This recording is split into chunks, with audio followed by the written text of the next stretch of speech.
Just because you're not a musician doesn't mean you can't lead the rock star lifestyle. In fact, the Good Stuff producer Matt Weber teaches me about Romanian dictator Nicolae Ceaușescu.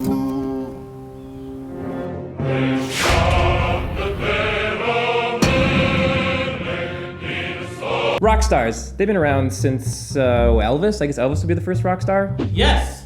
Maybe Chuck Berry. There's argument there. I think Elvis is more famous than Chuck Berry.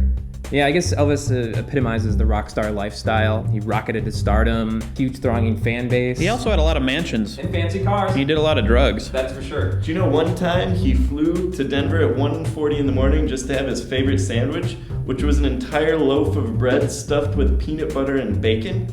It sounds delicious, but also very excessive. And we know where excess leads to a tragic demise. Says you, he's still alive. The rock star lifestyle has a certain mythology to it that predates what we would think of as a rock star. Rock stars didn't start the rock star lifestyle? Definitely not. As we all know, music is like the least important part of being a rock star.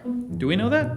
Yeah, like think of Caligula. Who? The emperor of Rome who had lots of sex. Ah, I remember now. He does sound like a rock star. Yeah. Actually, a lot of kings and emperors would fall under that category. Yeah, like Alexander the Great, King Arthur. Cleopatra, King Ralph. Nikolai Ceaușescu. King who?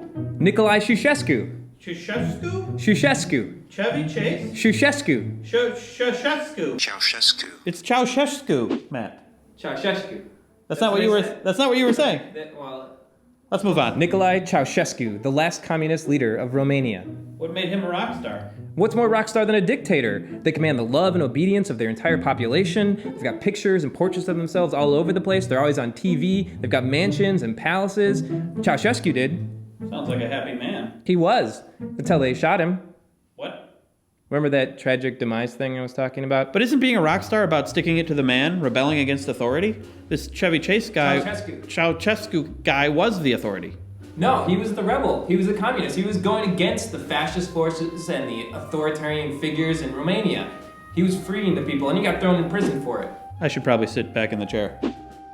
Sure. Even after the communists and Ceaușescu took power, he didn't stop being a rebel. He made Romania one of the first Eastern Bloc nations to openly defy the Soviet Union. He eased up on the censorship of the press, and he ceased all active participation in the Warsaw Pact. The Romanian people loved him. I get it. He was a rebel, a loner. Like a drifter, he was born to walk alone.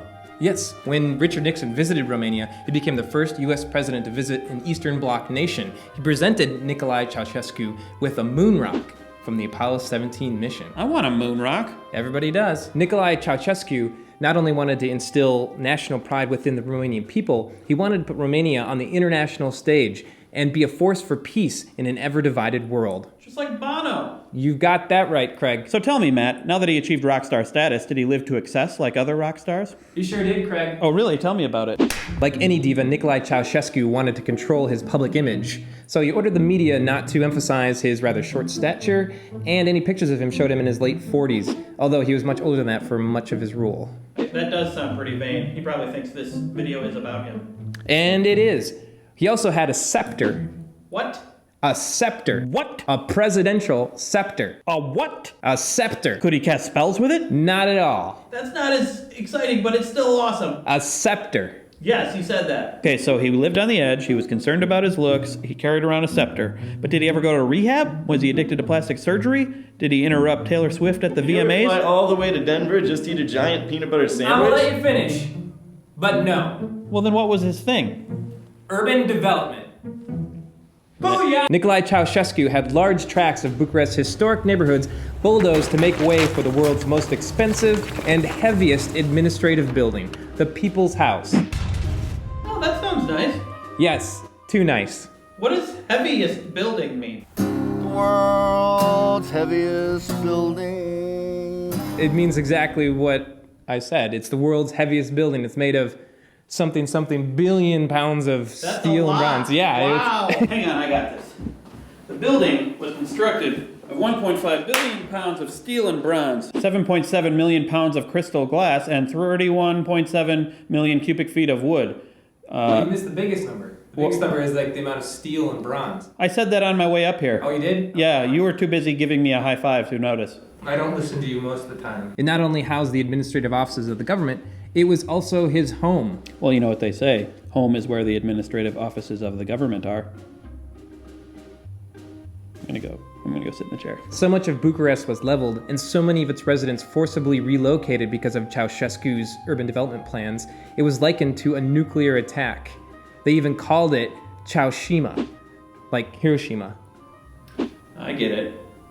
I would have gone with Chow-nado, because it's a tornado, you know? Yeah, I get it. The destruction exceeded the damage done during the bombardments in World War II and a devastating earthquake in 1977 combined. So I guess the Romanian people weren't happy about this. Nope. Would you be? Nope. Would you be? Nope. As a result of his excessive spending and borrowing from foreign nations, he destroyed the Romanian economy and plunged the Romanian people into poverty and starvation. All right, so the people no longer fans of Ceaușescu. Did he ever try to reinvent his sound and do a comeback tour?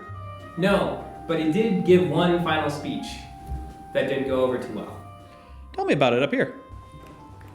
So he gave a speech, and midway through the speech, people started booing him. They turned against him. He got scared. Him and his wife tried to flee in a helicopter. The helicopter was forced to land, and he tried to solicit the help from local townspeople, but everybody didn't like him anymore. So they just turned him in to the police, and eventually they got in the hands of the army. And a few days later, they were tried and executed in the same day. Wow, that's a tragic ending. Well, you know what Neil Young said. Old man, take a look at my life. No, it's better to burn out than to fade away. Is it though? Probably not. Thank you, Matt, for that unique view of history. Up next, we bring you a short film about escaping indie rock. Can you do it? Can it be done? The answer is next. And of course, there's the subscribe button way up there in the corner. You see that? I don't see it because I'm not actually on your computer screen. We videoed this earlier. We do what we want. We're rock stars.